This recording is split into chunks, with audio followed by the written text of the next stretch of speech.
power trunk lid, and that will set you back $54,750. Now you may be thinking to yourself, 55 grand for a Hyundai, that sounds like an awful lot. What else could I get for this money? Well, a similarly equipped BMW 335, which is considerably smaller than this, would be $58,600. If you want to get a BMW 550i, admittedly it does have a little bit more power, but it's going to be $81,000. That's nearly $30,000 more expensive than this model. An Audi A6 is relatively less expensive. It's an awful lot less powerful as well, $71,000. A Lexus GS with a 3.5-liter naturally aspirated V6, it's the only way it comes, $48,610. It is a little bit less expensive, but it doesn't have the same feature set that you can get in this Hyundai. A better comparison in the Lexus stable would actually be the Lexus LS at $85,616. And if you're an Infiniti fan, then the Q70 rings in at $71,705. Now the Jaguar XF and the Mercedes-Benz E-Class are going to be a decent amount more expensive than this as well. It ends up between $20,000 and $25,000 more than the Genesis, depending on how you configure them.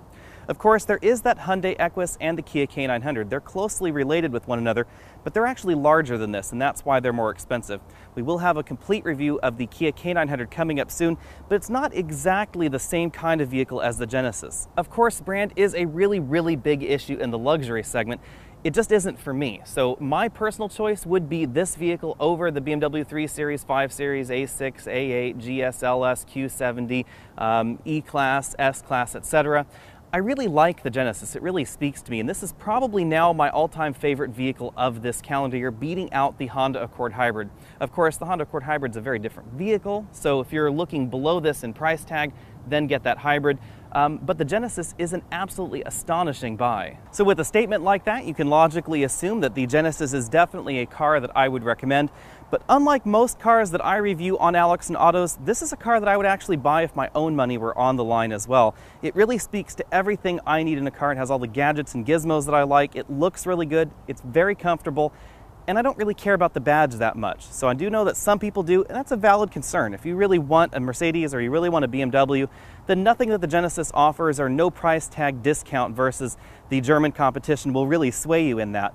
But if you're after the features, the luxury, etc., and you like the look of the car, then don't worry so much about the badge. Thanks for taking the time to check out this video. Again, I'm Alex Dykes, and this has been the 2015 Hyundai Genesis. Go ahead and click that subscribe banner at the bottom of your screen so you can be updated on all of my latest videos, including a complete review of the Kia K900, which is a very similar kind of vehicle, only bigger. That should be coming up in about 2 to 3 weeks or so. You can find me over at facebook.com/AlexandAutos, and you can always email your questions to alex@alexandautos.com. I'll see you next week.